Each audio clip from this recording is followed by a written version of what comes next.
সন্তান সন্ততি নাই। এখন ব্রাহ্মণ যদি বাড়ি থেকে বের হয় তার কর্মে বাইরে যায়, জন্মানি যায়, তখন যখন ব্রাহ্মণ বের হয় তখন মানুষ, অনেক মানুষ তখন হয়তো কেউ তার শিক্ষা প্রতিষ্ঠানে যাবে, কেউ হয়তো কোর্টে যাবে, তার কেস নিয়ে, কেউ হয়তো একটা শুভ কাজে যাবে, বিদায় কাজ।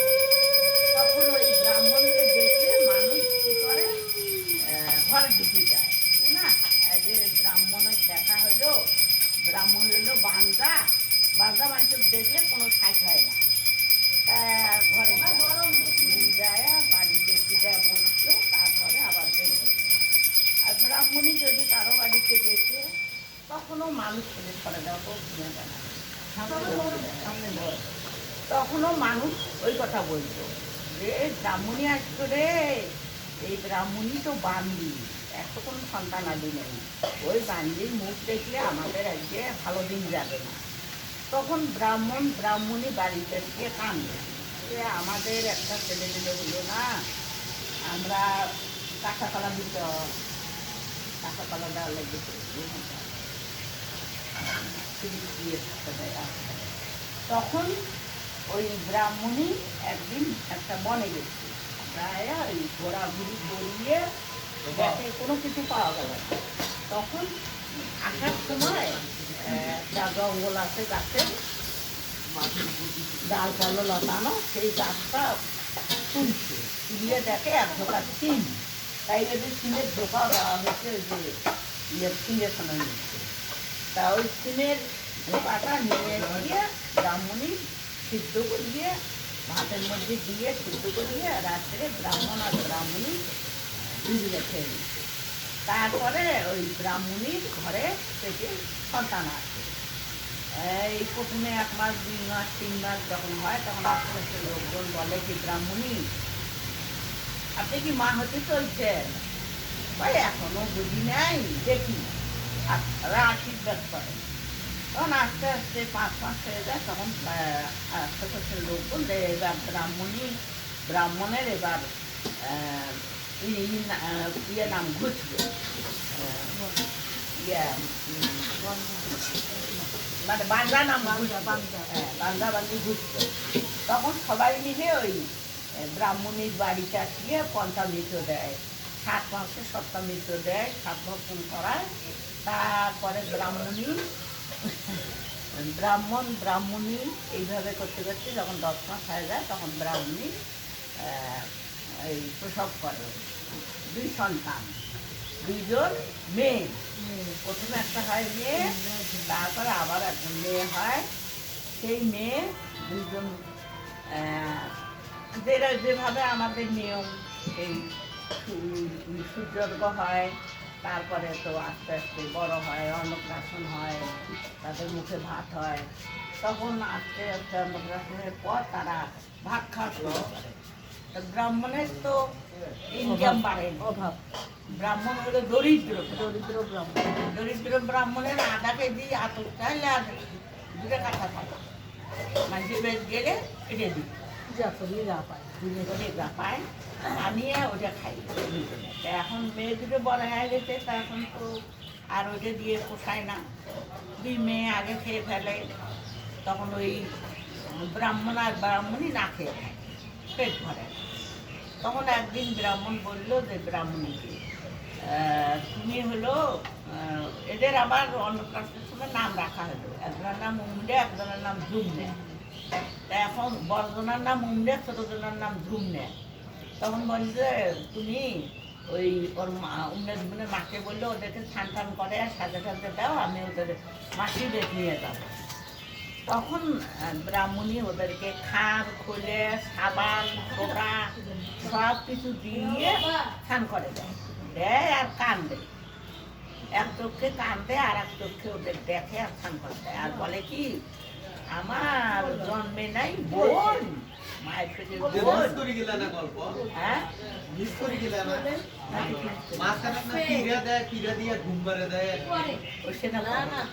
তা তো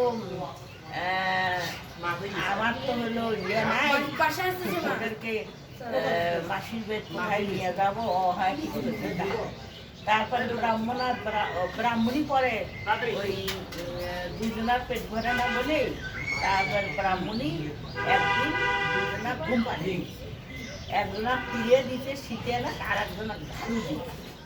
এখন রাত্রে ব্রাহ্মণ খাবার আসছে, এখন ব্রাহ্মণী কয় আরে মেদাই আমি পিড়ে ঠানাই, আরে মেদাই আমি ধান পিয়ে নাই, কি দিয়ে ধান দেই কি বসতে দেই ব্রাহ্মণ।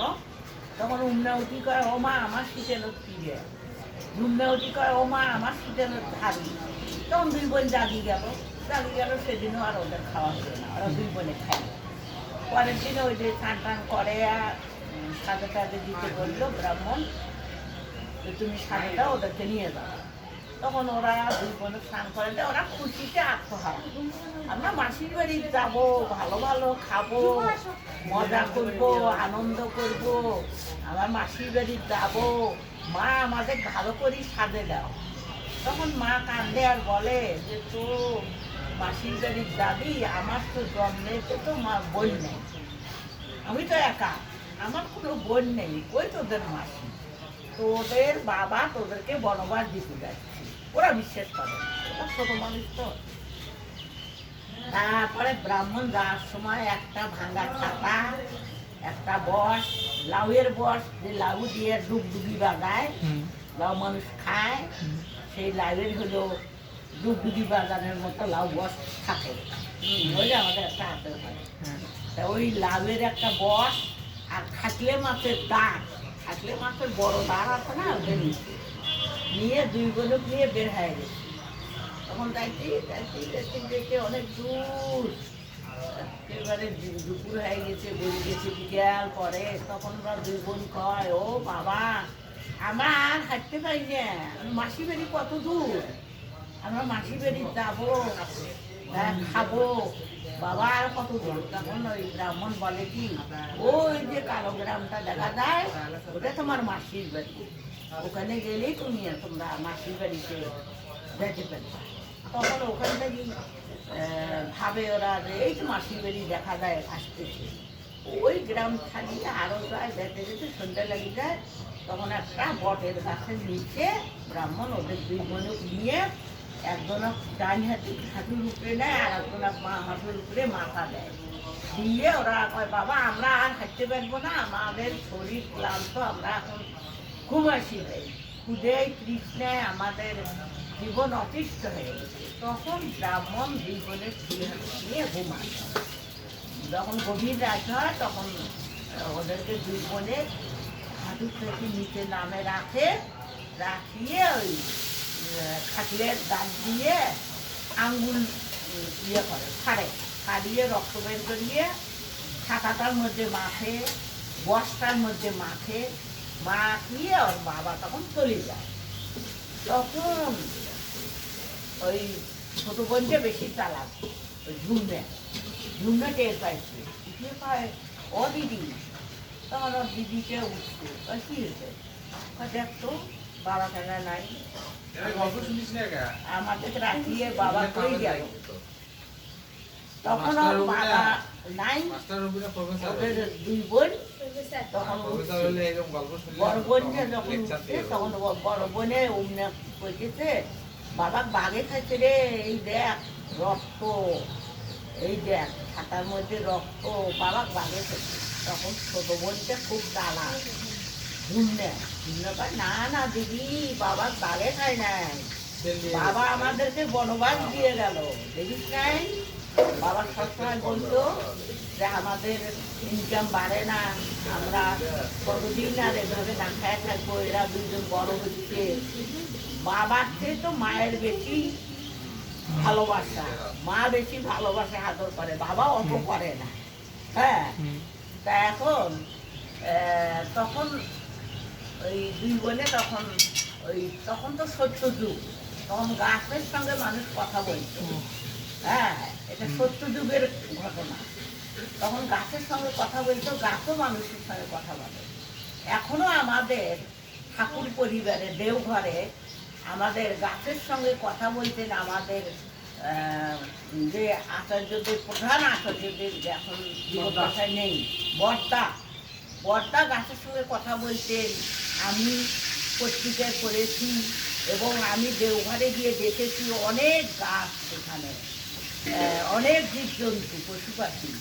তা বর্দা সেই পশু পাখিদের সঙ্গে কথা বলতেন, গাছের সঙ্গে কথা বলতেন।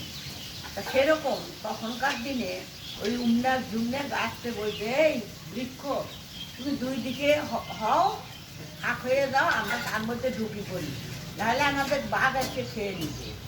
বাঘ ভাল্লুক এই জঙ্গলের মধ্যে, ওরা দুই বোন গাছ, তখন সত্যি গাছ দুই দিকে হচ্ছে, দুই বোন ঢুকিয়ে গেছে।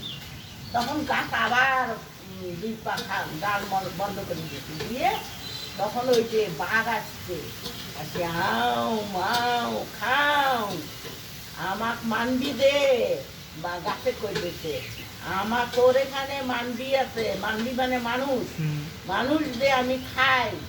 ভাল্লুক আসছে, বাঘ আসছে, কত জীব জন্তু সব আসছে, এখন গাছের চারিদিক দিয়ে ঘুরছে, আমাকে আমাদেরকে দাও, তোমার এখানে মানুষ আছে।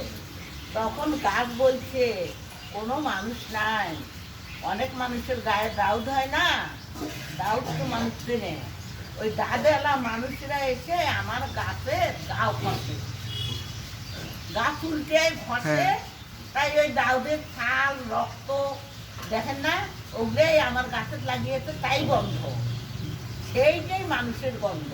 এখানে কোনো মানুষ নাই, কোথায় পাবে এই বন জঙ্গলে মানুষ? তখন বাঘ ভাল্লুক হাউ মাউ কাউ করিয়ে ঘুরি যায়। তখন একটা একটা করে সবাই চলে যাওয়ার পর ভোর হয়ে যায়, সূর্য ওঠার আগে আগেই, তখন ওরা দুই বোন আবার গাছকে বলে, সত্যের বৃক্ষ তুমি দুই দিকে হও, আমরা দুই বোন বেরিয়ে পড়ব। তখন গাছ আবার দুই দিকে হয়, তখন ওরা দুই বোন ওরা তখন বের হয়ে আসে, আসিয়ে তখন দুই বোনে বুদ্ধি করে যে এখন আমরা কি করব, কোন দিকে যাব, বাবা তো বনবাস দিয়ে গেল, বাবা তো বনবাস দিয়ে খালাস, এখন আমরা কি করব? তখন ছোট বোনকে বলে, দিদি চল দেখি আমাদের ভাগ্যে কি আছে। প্রথম যায় একটা ধানের জমি, না একটা কলুমের জমি, কলুমের জমি, এই যে কলুমের ডাল লাগে, কলুমের ডাল দিয়ে এই যে আমরা এই খুঁটিগুলোর নিচে বেরুয়ে বানিয়ে দিয়ে দিচ্ছি, এই কলুমের ডালের ওখানে যায়, ওখান থেকে আমরা কিছু কলমি শাক তুলে নেবো দিদি, নিয়ে কোনোখানে যায় একটা হাঁড়ি পাইলে আমরা ভেজে খাবো, আমাদের দুদিন থেকে খাওয়া নেই। কলুমের ওখানে গেছে, দেখে বুড়ি হচ্ছে কলুমের জমি পাহারা দেয়, শাক বিক্রি করে। তখন ওই বুড়ি মারি ধরি একে কলমের গাছগুলো শুকিয়ে গেছে, ওরা দিয়ে গেছে। তখন বুড়ি বলে কি, আরে কে রে এতদিন আমার কলম শাক জগা, আজকে কলম শাকগুলো শুকিয়ে যাচ্ছে। তখন দেখে দুইটা মেয়ে, তখন ওদেরকে মারছে, তোরা খুব অপায়া, তোরা আসিয়ে আসছে আমার একজন শুকিয়ে গেল। তখন ওরা ওখান থেকে চলে যায়, তারপরে যায় একটা ধানের জমি, অনেক মানুষ ধান কাটছে, আমরা একটু ধানের শীষ নিয়ে, তাই ওই যে ধানের শীষও দেওয়া আছে, যে ধানের শীষ নিয়ে আমরা চাল ফুটিয়ে আমরা একটু খাবো, খায় নদীতে যায় জল খাবো। যেই গেছে ধানের জমি ওরকম শুকিয়ে গেছে, তখন লোকজনকে দেখো দেখো তো কে আসবে রে, ধানটা এরকম হলো, দেখে দুটো মেয়ে। তখন ওই ধান উবে যে বাঁধতে দিয়ে ওটা দিয়ে মারিয়ে দুই বোনে ভাগে দিচ্ছে ওখান থেকে। তখন ওরা গেছে একটা বড়াই গাছের তলে, এই গাছ থেকে আমরা কয়টা বড়াই নেব, নিয়ে আমরা খাবো। তারপরে যাতে না দিতে বড়াই ডাল ভাঙি করছি, ওই বড়াই এলাও আসিয়ে মারধর করছি, দেখে মেয়ে আসছে, এতদিন এতকাল বড়াই গাছে কিছু হয় না, আজকে তো বড়াই এরকম হলো। তখন দেখে যে এইরকম দুইটা মেয়ে বসে আছে গাছের তলে। তখন তোমরা কারা? ওই আমরা উন্নে ঝুমনে, আমরা কদিন থেকে খাই নে, আমরা দুটো বড়াই খাবো, বা তোমরা আশাতে আমাদের বড়াই গাছ ভাঙি করছি, দাও দাও দাও, বাড়ি বেরিয়ে হয়েছে। তারপরে কি করে, একটা কুমারের বাড়ির কাছে গেছে, এই খুঁটি এলাকার, তো যেখানে কুমারের পঞ্জে আছে, কুমারেরা খুঁটি বানায়, হাঁড়ি বানায়, কলসি বানায়। সেখানে গেছে যে আমার খুঁটি বা একটা হাঁড়ি ঢেই নিয়ে আমরা একটু জল টল দিয়ে তুলিয়ে একটু খাবো, বা যদি কোথাও কিছু পাই একটু হাঁড়িতে রান্না টান্না করে যদি খেতে পারি। তা ওই জাতি জাতি মেরে খুব ভাঙিয়ে দিত, ওরাও মারি ধরি। তখন ওরা ওই নদীর পাড়ে গিয়েছে, একটা নদীর পাড়ে যায় বসে আছে চুপ করিয়া। তখন ওই রাজ্যের রাজা, তার হলো রানী, রাজার সহধর্মিনী রানী, তখন ওই স্নান করে নদীর জল দিয়ে। তখন তার যে চাকর আছে, বরকন্থার আছে, তা হলো জল আনলে পাঠাইছে। এখন ওরা দুই বোন গিয়েছে, ওই কলসিতে ডুবেছে, কলসিতে আর ওঠে না, জল নিয়ে যায়। তখন দেখা যায় এতদিন এতকাল কলসির জল নিয়ে যায়, ফট করে ওঠে, আজ এটা ওঠে না। এদিক ওদিক দেখে যে ওই দুইজন মেয়ে, ওরা দুই বোন বসিয়েছে। তখন বলছে আসতো মা, আসতো তো, আপনি যদি ধরো তো, কলসিতে ওঠে না। তো ওরা যেই ধরছে কলসিতে উঠে। তখন একটু দেরি হয়েছে, জল নিয়ে যেতে। তখন রানী বলছে কে রে, তোর আজকে জল আনতে এত দেরি হলো কে? রানী না ভয়ে কই না, নির্ভয়ে কই। তখন ওই বরকন্থা বলে রানী, নির্ভয়ে কি হয়েছে? কয় নদীর পাড়ে দুজনে মেয়ে বসি আছে, তা কলসিতে ডুবাইলাম, তা ওঠে না। তখন ওদেরকে ডাকিয়ে কলসিতে তুলে নিলাম। রানীমা জানেন, গায়ের মধ্যে ঘা হয়ে গেছে, কি শরীরের অবস্থা, শুকিয়ে কয়দিন হলো বলে খায় না, সবাই মারি দাঁড়িয়ে যেখানে গেছে সেখান থেকে ভাগে দিচ্ছে। যা দাদা নিয়ে আয়। তখন গেছে, যা বলছে রানীমা তোমাদেরকে ডাকে, চলো। তখন দুই বোন বলছে না, আমরা যাবো না বাবা, সবাই আমাদেরকে মারি ধরিয়ে যে করে দিতে, রক্তাক্ত আমাদের শরীরে ঘা পচে গেছে। রানীর মার ওখানে গেলে আমাদের কাটিয়ে আমাদের রক্ত দিয়ে রানীমা চান করছে, ওখানে আমাদের যাওয়া যাবে না বাবা। তখন খুব বুঝেছে, না আমাদের রানীমা খুব ভালো, মানুষকে খুব ভালোবাসে, খাওয়ায়, আদর যত্ন করে, অনেক মানুষ পালে, আমাদের রানীমা খুবই ভালো, চলো। তখন জোর করে দুজনে নিয়ে গেছে, নিয়ে যায়।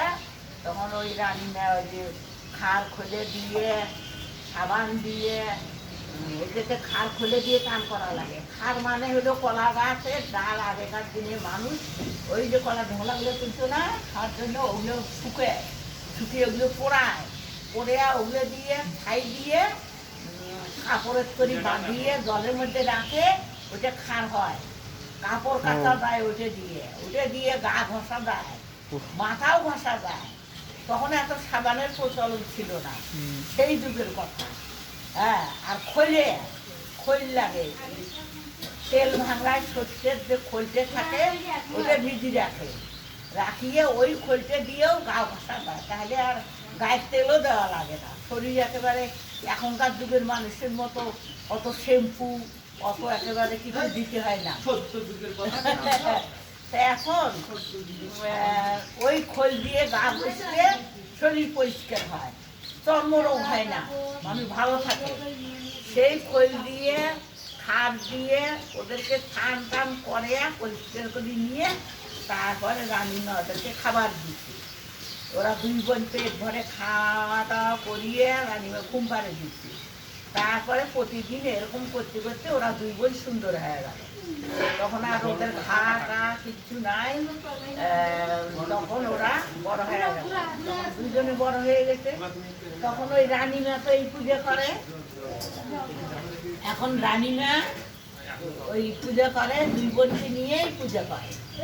হ্যাঁ, এরকম করতে করতে তখন ওই যে ব্রাহ্মণের যে খারাপ অবস্থা ছিল সেটা অনেক ভালো হয়েছে। হ্যাঁ, ওর বাবা। তারপরে রানীমা যখন বড় হয়ে গেছে ওরা, তখন বললো যে তোমরা দুইজন এখন বাড়ি যাও। তখন বাড়ি যাও, যাওয়ার সময় দুইজনের দুটো আংটি দিল, যে তোমার বিয়ের সময় এই আংটি বা কী করিও, করিও। আর ওই যাওয়ার সময় খুঁটি দিল, ওর এক জোড়া পুজো করতে দিলে সরঞ্জাম লাগে তার কিছু কিছু দিল, টাকা পয়সা দিল, তারপরে সব দিয়ে দিয়ে দুই বোনও পাঠিয়ে দিল। দুই বোনে তখন বললো কি যে ছোট বোনটা বলছে তোদের চালাক বেশি, ও দিদি আমরা যে যে রাস্তায় আসছি আজকে সেই রাস্তায় আমরা বাড়ি যাবো। রানীমা বলছে বাড়ি যাওয়ার কথা, ওরা বাড়ির ঠিকানা টিকানা বলছে, সব কিছু বাবার কথা বলছে, আমার বাবা ব্রাহ্মণ, তার মা আছে। তখন ওরা দুই বোনে ওই প্রথমে ওই ইয়ে দেয় বড়াই গাছের নিচে যায়, ওখানে গেলে ওই বড়াইয়ালারাও দেখে যে কি বড়াই গাছ ছড়িয়ে গেছে, কি জ্বলতেছে। তখন দেখো তাহলে কে আসছে রে আজকে রে, ওই ওই সেই দিনের মেয়ে বড়াই নিবেন মা, বড়াই নেবেন?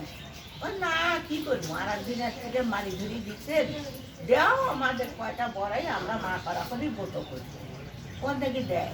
তারপরে যায় হলো ধানের ভুঁয়ে, ধানের না কুমারের বাড়ি, কুমারের বাড়ি গেলে তখন কুমারের পূজা উঠেই গেছে।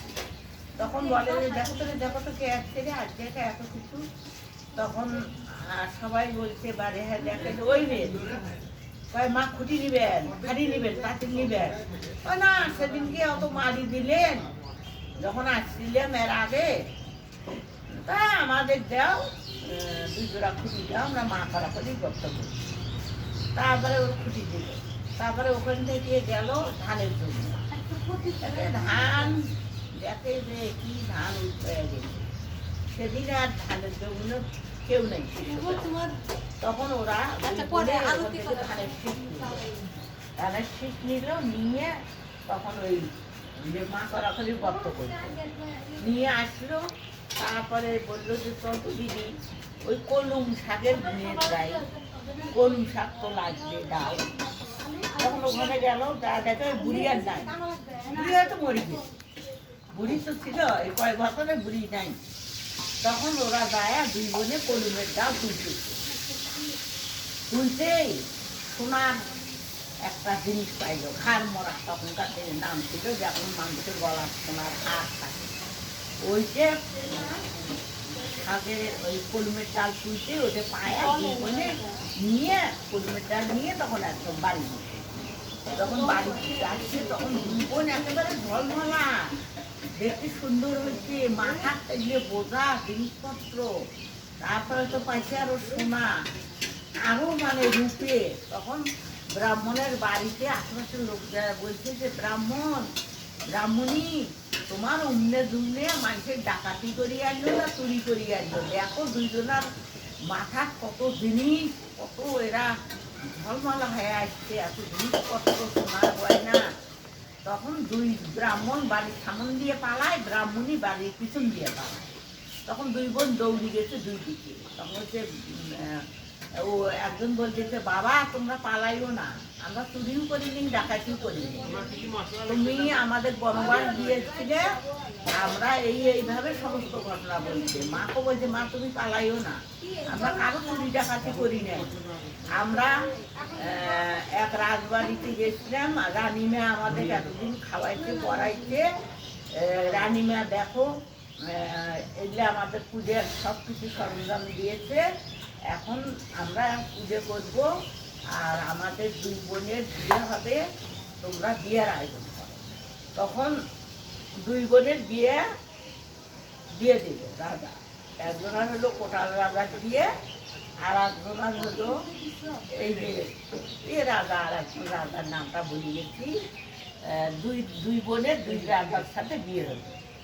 এখন বিয়ে হওয়ার পর ওই ছোট বোনকে পুজো করে, পাঁচ বাড়ির মানুষকে নিমন্ত্রণ করে। আমি যখন ওই যে নিমন্ত্রণ করিয়ে এলাম দুর্গতের বাড়ির সব থেকে, ওরকম নিমন্ত্রণ করে। তারপরে তো পুজো করে উঠানের মধ্যে এরকম করিয়ে, তারপরে উলুধ্বনি দেয়, শঙ্করধ্বনি দেয়, প্রসাদের আয়োজন করে, সুন্দর করে উঠানে এই পুজো করা হয়। তারপরে এরকম করে তার অবস্থা ঠিকই আছে। আর ওই বড় বোনকে ভয়েতে পুজো করে না, যে রাজা যে কি বলে এগুলো করলে, বড় বোন একটু বোকা তো, তা পুজো করে ওইভাবে করে না, উঠানে করে না, ঘরের মধ্যে রাজা যখন দরবারে যায় তখন ওই ঘরের মধ্যে পুজো করে, টুকটুক করে জোগাড় দেয়, উলু করিয়ে মন্ত্র পাঠ করে, যেমন এই যে গল্প করতেছি আর পূজা করতেছে। তখন ওই রাধা দরবারে থেকে তখনকার দিনে রাধা তো গানটা নিয়ে ঘুরছে, ধারের গানটা রাধা যে গানটা কোথায় বাড়ি। তখন ওই বখন ঘটন বললো যে বাড়িটা তো গানটা নিতে আয়। তখন ওই বাড়িতে গেছে, বাড়ি গিয়ে দেখে রানীরা টুক করে পুজো করছে ঘরের মধ্যে। কি যে টুকটুক করে কথা বলে, কি যে দুবার দেয়, আর একদিকে সাজাইছে ফুলের মধ্যে, একদিকে প্রদীপ জ্বালাইছে। তা এখন না দেখিয়ে তাড়াতাড়ি করে গেছে, যা বলতেছে রাজামশাই ভয়ে কই কি নির্ভয়ে কই রানীমা যে কি লোক সাজাইছে, আপনাকে মারার জন্যে না আমাদেরকে মারার জন্য। এইরকম করি যে বাড়িতে ঘরের মধ্যে এই কাজ করছে, কিছু বুঝলেন না।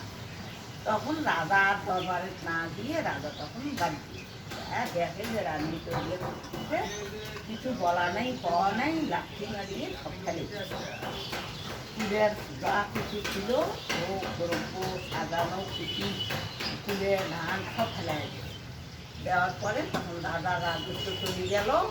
রাজা ঢুকে পায়ে ঢুকে ইয়ে নামলো, ওই যে উড়ের থম্ব, হ্যাঁ যেটা কয় যে কোট নাম দুই পায়ে। তখন রাজা তো অচল হয়ে গেল, হাতি ছেলে হাতি গেল, ঘোড়া ছালে ঘোড়া গেল, জমিদারি গেল, অভাবে অনটনে রাজার আর দিন চলে না। একটা বাচ্চা হইল, একটা ছেলে। তখন ওই দুঃখে কষ্টে ওর মা তখন বলল ওই রাজার ছেলেটাকে যে বাবা তোর মাসি আছে অমুক জায়গা, তোর মাসির বাড়িটা, তোর মাসির বাড়িটা কদিন থাক, খাবারও পারিস নে এত অভাব। তখন ওই গেছে মাসির বাড়ি, গেছে যায় ওই রকম ওই অবস্থা। আর আংটিতে দিচ্ছে ওই তোর মাসি যখন স্নান করবার জল নিবে আসবে ওই কলসি হতেই আংটিতে দিচ্ছে, ওই রকম কলসি ওঠে না, পরে অফ ডাক দিতে ওই কলসিতে ধরছে, তখন ধরিয়ে ওই আংটিতে ফেলে দিচ্ছে। তখন ওই রানী স্নান করতেছে, তখন ওই ইয়া ওই ওর বোন মাসি হলো রানী, ওই যে ওই রাজ্যের রানী। হ্যাঁ তখন দেখে যে আংটিতে ফিরিং করে করছে, তখন ওই দেখে তো এটা তো আমার সেই রানীমা আংটি দিয়েছিল বিয়ের সময় আমার একটা দিদিকে একটা, এটা তো সেই আংটি। তখন বলতে রে ওই নদীর ওখানে কি কেউ ছিল ঘাটে? হ্যাঁ ছিল, কলসি তো ওঠে না, তাই ওই একটা ছেলে ছিল বসা, ও আসিয়ে তুলি দিল, যা আপনি। তারপরে ও নিয়ে এসছি, নিয়ে এসিয়ে রাখিয়ে কয়দিন খাওয়াইয়া খাওয়াইয়া ওই তখন ওই ছেলেটাকে গরিব ছেলেটাকে রাখলো। রাখার পর তখন বললো যে তুই বাড়িতে যা। বাড়িতে যাওয়ার সময় ওর মায়ের শাড়ি, ওর বাবার ধুতি পাঞ্জাবি টাকা পয়সা, তারপরে ওকে বললো তো মা এখন পুজো করে না, ওই বললো যে বাবা ইচ্ছে করছে, মা কমপ্লেন করে না, মাসি আমাদের খুব অভাব। তখন ওগুলো নিয়ে মাথা চলে দিয়ে দিচ্ছে সুন্দর করিয়ে, তখন ওই ওগুলো নিয়ে যায়। তখন ওই গাড়ি দিচ্ছে গা হাঁটি দিয়ে তখন এত রিক্সা মোটর ছিল না, তারপরে বলছে যখন তখন একটা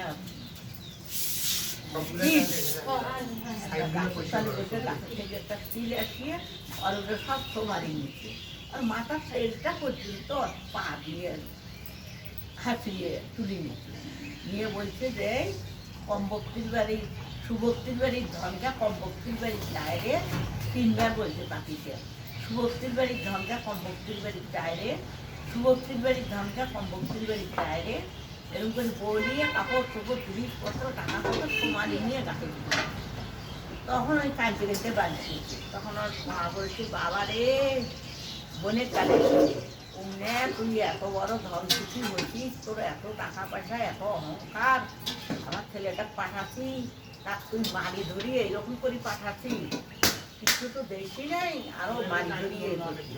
তখন ওই ছেলেটা বলছিল, বোনের ছেলেটা মা মা মাসিক তুমি বকো না, মাসিক কোনো গালি গালাজ পারো না, মাসি অনেক কিছু দিছিল টাকা পয়সা, তোমার শাড়ি বাবার ধুতি, তারপরে তো অনেক জিনিসপত্র দিয়েছিল। একটা পাখি যে আমাকে এরকম করে বলিয়ে সব জিনিসগুলো নিয়ে গেছি। সুভক্তির বাড়ির ঝলকা কম্বক্তির বাড়িটা এরকম তিনবার বলিয়ে নিয়ে নিচ্ছি। আর মাসি তোমার বাবার কথা বলছে, নিয়ে দিতে বলছে আমার। তখন ওর মা রাজা বলছে যে চলো তাই বোনের বাড়ি যাওয়ার কথা। রাজার তো অহংকার, আমি যাবো না, তুমি যাও। রাজা যায়নি, ওই হলো ছেলেটা নিয়ে অন্য তখন বোনের বাড়ি। এখন বোনের বাড়ি যায়, কতদিন কষ্ট পাইছে না খায়া, তখন একটা বোনের ছেলে মেয়েরা খায়, অনেক ভাত ছাড়ে। তখন ওই যে ওই কী করে পুজোর জন্য রাখে, পুজো করবি আমার সাথে উপোস থাকা লাগবে, এই পুজো উপোস থাকা। তখন ওই ওগুলা খায় ওরাই কি ওরে আজকে আমার শরীরটা কত ভাত নষ্ট করছো, আমি ওগুলো খেয়ে নিচ্ছি। কয়েকটা তো খাবার আমার কিন্তু খালি পুজো হচ্ছে না, এরকম করে প্রত্যেক দিনই একটা না একটা জিনিস খায়, মানে পুজো আর করে। শেষে একদিন ধানের ব্যাগ তুলেছিল ঘরের, তো ওখানেও তো অনেক ছিল, সেখান থেকে ওই কিছু নিয়ে খাচ্ছে, চাল কুটি বসি খাচ্ছে, ধানের বেড়ে খাচ্ছে। তা আজও আমার পুজো হবে না, কালকে তো কাজ করে বাঁধিয়ে নিয়ে সাথে করে, তারপরে করে সাথে করে বাঁধিয়ে নিয়ে বলে নিয়ে যাওয়া। তারপরে করে গেছে, ওই অতক্ষণও ধৈর্য ধরবে না, পুজো না করি বড় বয়স হয়ে গেছে। যারা পুজো পার্বণ করে না তাদের তো মাথা খারাপ, যারা করে তাদের তো যে এটা মাঙ্গলিক অনুষ্ঠান করাই লাগবে, এটা ব্রত নিয়ম পালন করা লাগবে। তখন ডুব দিতে জল খাইছে, আমি বলে কয় আরে আজও আমার পুজো হবে না, কে রে দিদি? কয় আমি ডুব দিতে জল খাচ্ছি, আমার কি পিপাসা, তুই জল খা কিছু খা, আজ তো পুজো করাই দোকান আজ আমি থাকবো না। তারপরে জল খাচ্ছি, তারপরে পুজো করছি। তারপরে এরকম করে পূজা পার্বণ করে, নিয়ম করে, ভোজে করায়। শেষে রাজা সব কিছু উঠে গেল, একে ধনশালার ধন উঠলো, গোশালার গো উঠলো, হাতিশালার হাতি উঠলো, ঘোড়াশালার ঘোড়া উঠলো। জমিদার বাড়ি কি কি ছিল আগে জানো? হাতি থাকতো, ঘোড়া থাকতো, গরু থাকতো, গাভী, তারপরে তো ধানের ধানের গোলা ভর্তি অনেক জমি, প্রজারা সেখানে গিয়ে নিয়ে আসতো, আবাদ করতো, করিয়ে দিয়ে আসতো একবার, আবার অভাব হলে আবার যায়, ভালো রাজা হলে আবার নিয়ে আসতো, দিত অভাবের সময়। অনেক সময় খরা হয়, বন্যা হয়, তখন আবাদ হয় না, তো প্রজারা কি খাবে, তখন ওই প্রজারা আবার রাজার কাছে নিয়ে আসতো। তখন ওনার একটা আবার সব হলো, তখন ওই আইনবের রানী, হ্যাঁ ওই কোটাল, উনি হলো কোটাল রাজা, তখন রানীকে আইনবের যায়, ছেলেকে আইনবের যায়। তখন ওই ওনার যে রানীর যে বোন শালি, ছোট শালি, সেই বলে যে না ঠিক মতো আমার বোনকে রাখতে পারেন নাই, পুজো পার্বণ করার নাই, খাবার দেন নাই, আপনার কিছু নাই। ওই না আমার সব এখন হয়েছে, আমার তো দোষ নাই, আপনার বোন তো আমাকে বলে নাই যে পুজো করা লাগবে, এটা আনা লাগবে, ওইটা করা লাগবে, কিচ্ছু করেনি। ঘরের মধ্যে এরকম একদিন এই কাণ্ড করছে, আমি পুজো লাঠি নিয়ে চাই, তখন আমার এই অবস্থা। এখন আমার সুদিনে আসছে, সুঅবস্থা, সব কিছু আমার উঠে গেছে, আমার এখন জমিদারি সব ঠিকঠাক, আমি এখন নিয়ে যাবো। তখন উনি বললো যে আপনার বাড়ি আর আমার বাড়ি ইয়ে লাগে দাও, দাঙ্গাল ঠিক করে দাও। তখন দুইজনার বাড়িতে ফুলের দাঙ্গাল, ওদের বাড়িতেও ফুলের, এই যেমন যেমন ফুল আছে তাদেরও ওরকম ফুলের বাগান। এই দুই বাগানের সাথে সিঁদুর দিয়ে একটা লাইন করে দিতে হবে।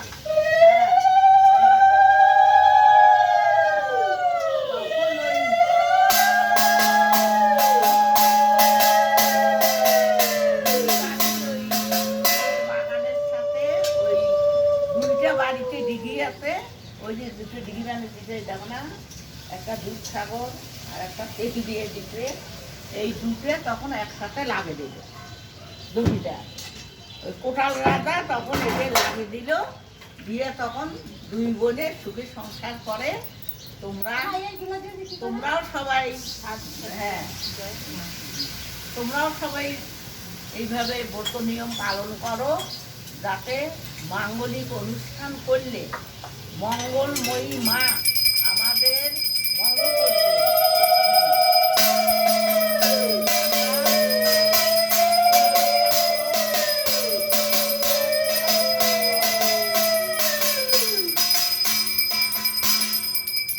এই পূজার মাহাত্ম্য এখানেই শেষ হলো। আরো অনেক কিছু আছে, অনেক গান, অনেক সকলেই আমরা পূর্ব পুরুষের দেওয়া নিয়ম পালন করে যাব। আমাদেরকে মেনে চলতে হবে, নইলে আমরা ভালো থাকতে পারি না। তাই ঠাকুরে আমাদের বলছে, পূর্বতনকে মানে না যে সত্যি জানিস মিলেচ্ছে, পূর্বতনে মানে না যে সত্যি জানিস মিলেচ্ছে। সেই পূর্বতনকে নিয়েই বর্তমান, বর্তমানকে নিয়েই ভবিষ্যৎ। তাই আমরা পূর্বপুরুষেরা, আমাদের পূর্বে মা, আমার পিসি, আমার ঠাকুরমা, শাশুড়ি, আমাদের পরিবারের লোকজন যা যা করি নিয়ম করে দিয়ে গেছে, আমরা সেটা পালন করি। এই পালনের মধ্য দিয়ে আমরা জীবনযাপন করি। সবাই ভালো থাকেন। জয় গুরু।